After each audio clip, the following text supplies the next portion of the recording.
Kritik terhadap budaya hajatan yang mengutamakan gengsi dibanding kestabilan finansial. Di negeri kita, urusan hajatan sering jadi topik yang lebih sensitif dibanding harga cabai naik. Seseorang bikin acara sederhana, langsung ada bisik-bisik soal pelit, nggak mampu, atau nggak niat. Padahal, konsep syukuran itu awalnya soal rasa terima kasih dan doa, bukan ajang unjuk gigi supaya terlihat paling wow. Dalam kehidupan sehari-hari, gengsi memang mudah menyusup tanpa disadari, apalagi ketika keluarga besar ikut terlibat. Mendadak standar acara berubah jadi perlombaan diam-diam antar keluarga untuk menentukan siapa yang paling terlihat mampu. Di tengah kebiasaan itu, kita sering lupa kalau kehidupan setelah pesta jauh lebih panjang daripada acara yang cuma berlangsung beberapa jam. Ketika musik berhenti dan kursi lipat sudah dirapikan, yang tersisa bukan pujian tamu undangan, yang tersisa adalah tagihan, kewajiban, dan risiko finansial yang bisa mengganggu rumah tangga baru. Karena itu, pembahasan soal pelit saat hajatan sebenarnya bukan tentang sifat pelit atau takut keluar duit. Ini soal strategi menjaga masa depan dan keberanian untuk berkata, cukup sampai di sini, kita jalani yang sesuai kemampuan. Untuk menggambarkan perbedaan cara melihat hajatan, kita bisa ambil contoh dua pasangan. Pertama, Mulyono dan Anissa, pasangan muda yang fokus pada mimpi membeli rumah. Mereka sadar bahwa pernikahan bukan titik akhir, tapi permulaan hidup bersama. Ada tekanan dari keluarga agar acaranya megah, namun mereka memilih tetap berpijak pada kemampuan. Keputusan ini membuat mereka dapat label nggak tahu adat, tapi mereka berani berdiri pada prinsip. Lalu ada Bowo dan Rani, pasangan sepupu mereka yang situasinya mirip, tapi pandangannya berbeda. Mereka ingin terlihat meyakinkan di mata keluarga besar. Mereka mengikuti tekanan sosial dan mengambil pinjaman besar demi pesta megah. Kalau kita lihat perjalanan Mulyono dan Anissa, keputusan mereka sebenarnya sederhana. Mereka ingin mulai hidup tanpa beban yang nggak perlu. Mereka paham kalau pesta besar memang kelihatan keren. Tapi setelah musik berhenti dan tenda dilipat, yang tersisa itu bukan sorakan tamu, melainkan tagihan yang bisa bikin kepala muter. Mereka memilih acara yang secukupnya, yang bikin hati tenang dan dompet tetap bernapas. Soalnya buat mereka, langkah pertama dalam membangun rumah tangga itu harus terasa ringan, bukan terbebani oleh cerita, dulu pestanya meriah, tapi sekarang pusing bayarnya. Sementara itu, Bowo dan Rani punya pandangan lain. Mereka tidak cuma bikin pesta untuk menikah, mereka bikin pesta untuk terlihat, wah. Ada rasa ingin menunjukkan diri bahwa mereka juga mampu menggelar acara besar. Padahal kalau dipikir ulang, tamu undangan datang cuma sebentar. Mereka makan, foto, kasih selamat, lalu pulang. Tidak ada yang ikut bantu bayar biaya dekorasi atau catering yang harganya bikin tangan gemetar. Tapi demi kesan yang bagus, Bowo dan Rani tetap ngegas terus, ikut arus saran keluarga besar, bahkan rela meminjam dana tambahan demi terlihat mantap di mata orang. Kalau dipikir-pikir, cara pandang seperti ini memang sering muncul di lingkungan kita. Ada dorongan untuk terlihat cukup berhasil, meski sebenarnya belum siap secara finansial. Orang rela habis-habisan hanya untuk membangun citra di depan orang-orang yang tidak ikut merasakan efeknya. Ironisnya, justru setelah hari H lewat, semua beban itu kembali ke pundak mereka sendiri. Di saat yang sama, Mulyono dan Anissa tetap melangkah dengan santai. Mereka tidak anti pesta, mereka cuma ingin acara yang tidak bikin hidup sesudahnya berat. Bagi mereka, kebahagiaan bukan soal seberapa mewah pesta, tapi seberapa nyaman hidup setelah semua selesai. Dalam perjalanan mereka mempersiapkan acara, Mulyono dan Anissa pelan-pelan sadar bahwa tekanan terberat sebenarnya bukan datang dari orang tua atau saudara dekat. Justru yang paling vokal biasanya orang yang tidak terlalu terlibat dalam hidup mereka. Tetangga, kerabat jauh, atau teman lama yang muncul hanya menjelang acara. Komentar-komentar seperti, masa segitu doang, atau, nanti dibilang gak mampu, loh, mudah sekali menyusup dan bikin hati goyah. Padahal, mereka sendiri tidak ikut andil apa-apa selain melempar opini. Situasi seperti ini kadang bikin kita bertanya-tanya, siapa sebenarnya yang menjalani hidup setelah pesta selesai? Mulyono dan Anissa akhirnya memilih untuk menutup telinga dari komentar yang tidak membantu. Mereka melihat siapa saja yang benar-benar mendukung pilihan mereka tanpa menghakimi. Ternyata, tidak banyak. Tapi dari situlah filter alami bekerja. Orang-orang yang datang dengan tulus tetap menyemangati, sementara yang hanya ingin mengkritik pelan-pelan menjauh. Rasanya lega ketika kita tahu siapa yang benar-benar peduli, dan siapa yang cuma ingin tampil lebih tinggi lewat komentar miring. Di sisi lain, Bowo dan Rani mengalami hal yang berkebalikan. Mereka mudah terbawa arus karena ingin menyenangkan semua orang, padahal mustahil. Semakin mereka menuruti permintaan dan saran dari berbagai pihak, semakin panjang daftar pengeluaran. Setiap orang merasa punya hak untuk menentukan seberapa besar pesta yang seharusnya mereka adakan. Bahkan tetangga yang tidak terlalu dekat pun ikut memberikan masukan, seolah-olah mereka turut menanggung biaya.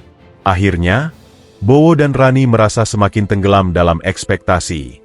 Mereka terus meyakinkan diri bahwa semua ini akan terbayar dengan pujian dari tamu undangan. Mereka berharap komentar positif bisa menutupi rasa khawatir soal tagihan.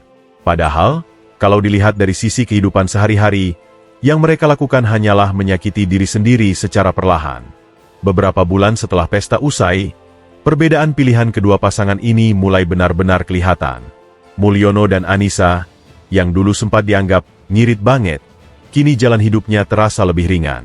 Mereka bisa bangun pagi tanpa kepikiran cicilan, bisa ngobrol soal rencana kecil, beli perabot, ngecat rumah, atau nabung pelan-pelan buat masa depan, tanpa ada tekanan angka di kepala. Rasanya seperti mulai hidup dari halaman bersih, bukan dari lembar yang penuh tagihan. Mereka menikmati prosesnya, meskipun semuanya serba sederhana. Beda cerita dengan Bowo dan Rani. Setelah euforia pesta mereda dan foto-foto cantik berhenti muncul di grup keluarga, mereka mulai berhadapan dengan kenyataan yang jauh lebih serius. Tagihan yang dulu terasa, nanti juga bisa dibayar, kini berubah jadi beban yang tidak bisa dihindari. Cicilan datang tepat waktu setiap bulan, sementara pendapatan tidak ikut naik. Alhasil, uang mereka habis sebelum sempat dipakai untuk hal lain. Suasana rumah pun perlahan ikut berubah. Hal kecil bisa jadi pemicu ketegangan hanya karena keduanya lagi sama-sama lelah mengatur keuangan yang seret. Yang paling pahit, mereka mulai menyadari bahwa pesta besar itu hanya bertahan sebentar. Tamunya sudah kembali ke hidup masing-masing. Pujian yang dulu terdengar megah sudah tidak ada lagi. Tapi beban yang mereka tanggung tetap tinggal.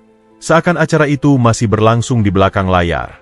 Kadang mereka saling menatap dan bertanya dalam hati, "Kita ngapain ya waktu itu?" Sementara itu, Mulyono dan Anissa justru makin yakin bahwa pilihan mereka tidak salah. Mereka merasa bisa bernapas bebas, bisa tertawa tanpa dihantui angsuran, dan bisa fokus membangun hidup yang benar-benar mereka mau. Tidak heboh, tapi stabil. Tidak mewah, tapi nyaman. Dan ketenangan seperti itu rasanya nggak bisa dibeli pakai pesta sebesar apapun. Yang menarik, keputusan Mulyono dan Anissa ternyata punya efek yang mereka sendiri tidak duga. Setelah acara mereka yang sederhana itu, ada beberapa sepupu dan teman yang mulai menghubungi diam-diam. Mereka curhat kalau sebenarnya ingin mengadakan pesta yang lebih kecil juga, tapi takut dianggap pelit oleh keluarga. Mereka bilang pilihan Mulyono dan Anissa memberi keberanian buat mempertimbangkan ulang apa yang sebenarnya mereka mau. Ternyata bukan cuma mereka yang merasa terbebani oleh budaya harus mewah. Banyak yang merasakan hal sama, hanya saja tidak berani memulai lebih dulu. Sementara itu, hajatan besar Bowo dan Rani malah jadi standar baru di keluarga mereka. Acara mereka yang heboh itu membuat beberapa saudara merasa harus bikin pesta yang minimal setara, kalau bisa lebih wah lagi. Padahal mereka sendiri tahu betul bagaimana rasanya memaksakan diri. Tapi tetap saja tekanan sosial punya cara unik mendorong orang untuk mengikuti arus. Tanpa disadari, langkah Bowo dan Rani justru memperkuat lingkaran gengsi yang bikin banyak keluarga akhirnya terjebak pola yang sama. Melihat perbedaan ini, terasa jelas bahwa pilihan yang kita ambil tidak hanya berdampak ke diri sendiri. Kadang keputusan kecil bisa membuka jalan baru untuk orang lain.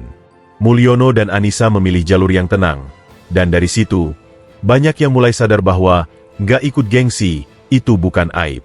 Justru bisa jadi penyelamat bagi banyak pasangan muda yang ingin mulai hidup tanpa tekanan. Di sisi lain, langkah Bowo dan Rani, meski niatnya ingin terlihat mampu, secara tidak langsung membuat keluarga lain merasa harus menyesuaikan diri. Padahal tidak semua orang punya kondisi yang sama. Inilah yang membuat budaya gengsi terus bertahan. Semua diam, tapi semua merasa harus ikut. Kalau dilihat dari perjalanan kedua pasangan ini, kita bisa menarik satu garis penting. Pesta besar bukan ukuran kebahagiaan, dan pesta sederhana bukan tanda kurang mampu. Yang membuat perbedaan justru pilihan untuk menjaga diri sendiri setelah hari besar itu selesai. Mulyono dan Anissa memilih jalur yang mungkin tidak terlihat megah di mata keluarga besar, tapi sangat masuk akal untuk masa depan mereka. Mereka menukar tepuk tangan yang hanya sebentar dengan ketenangan yang jauh lebih lama. Dan ketenangan itu membuka banyak hal, hubungan yang lebih stabil, rencana hidup yang bisa dijalani pelan-pelan, dan ruang untuk tumbuh bareng tanpa tekanan angka. Di sisi lain, Bowo dan Rani secara perlahan menyadari bahwa pesta besar mereka tidak membuat hidup setelahnya jadi lebih mudah. Pujian yang dulu terdengar meriah sudah lama hilang di telan waktu. Yang tersisa hanyalah rasa capek mengatur uang dan pikiran yang terus dihimpit cicilan. Mereka memang berhasil terlihat, wah, selama satu malam, tapi harga yang harus dibayar jauh lebih panjang dari yang mereka bayangkan. Dari sini, kita bisa melihat bahwa keberanian untuk tidak mengikuti arus seringkali membawa hasil yang lebih sehat. Acara sederhana bukan berarti tidak menghargai momen. Justru lewat kesederhanaan itu, kita bisa menikmati hari penting dengan hati yang lebih jernih. Tidak ada beban tambahan yang menghantui, tidak ada tuntutan berlebihan yang memaksa kita tampil di luar kemampuan.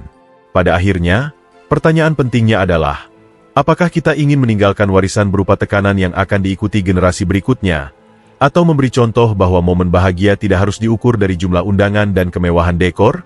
Pilihan kecil bisa mengubah pola besar. Dan seperti yang dilakukan Mulyono dan Anissa, terkadang langkah sederhana justru yang paling menguatkan kehidupan setelah hari pesta berakhir.